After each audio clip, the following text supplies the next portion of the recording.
Chair, Excellencies, heads of delegations, ministers, friends in the struggle, good afternoon.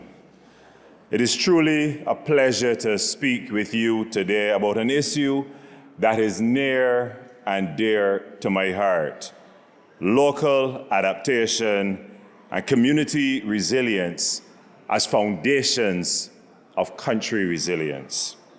In the Caribbean, resilience is not theoretical. The Caribbean Development Bank is the only regional multilateral development financing institution owned by SIDS. So we see firsthand the impacts of climate change on the people of our region. These impacts are lived every hurricane season, every flood, every drought, and for some parents, every day as they think about the eroding land on which their children's school is built. Communities need to understand their risks, trust the information they receive, and have the capacity to act when it matters most. That conviction sat at the heart of the Community Disaster Risk Reduction Fund, or CDRRF, established in 2012 by the Caribbean Development Bank, with the support of Canada, the European Union, and the United Kingdom.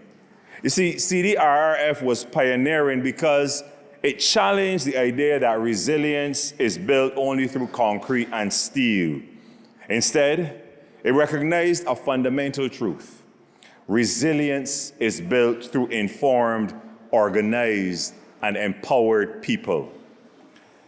Through this initiative, communities assess their exposure to hurricanes, flooding, drought, coastal erosion, sea level rise, and other hazards. The value of this approach became unmistakably clear during 2021 when the La Soufrière volcano erupted in St. Vincent and the Grenadines. Thanks to the assessments that was done under CDRRF, we were able to evacuate early persons considered to be in high-risk areas, and not a single life was lost. We learned some valuable lessons about community engagement. Ladies and gentlemen, community capacity must be understood before interventions are designed. Technical expertise must be paired with strong community development skills and trusted intermediaries who can translate complex climate and risk information into action. Engagement must be continuous, from design through implementation and evaluation. This is essential to build trust and ownership. Sustainability depends on treating communities as decision makers, not just beneficiaries. And learning must be captured and converted into guidance and training so successful approaches can be scaled. One of CDRRF's most powerful legacies is how it transformed practice within CDB and across the region. At the bank, we now have a dedicated community development specialist function. We've developed the Caribbean Community Engagement Guidance Note, which provides practical guidance to project teams and development practitioners on securing meaningful community participation throughout the project cycle.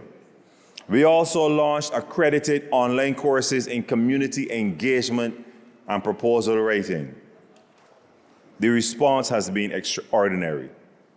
Within just 2 weeks of the launch, the course attracted 3,500 registrants from across the world.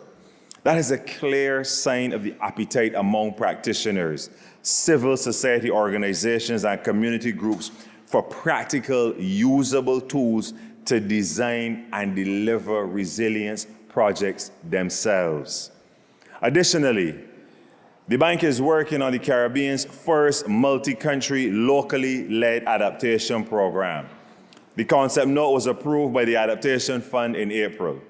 The project is structured around establishment of multi-hazard community-based early warning systems, supporting the preparation of community climate change adaptation action plans, community capacity building in climate awareness, proposal writing, and technical skills for climate resilient livelihoods, and finally, knowledge management and dissemination activities to promote replication and scaling up of successful approaches. Ultimately, our experience has proven that locally led resilience works. It reduces vulnerability, strengthens preparedness, supports early warning, improves access to climate risk financing, and informs decisions on adaptation and climate mobility. That is why community resilience matters so deeply to us. Because when communities are empowered, resilience becomes enduring.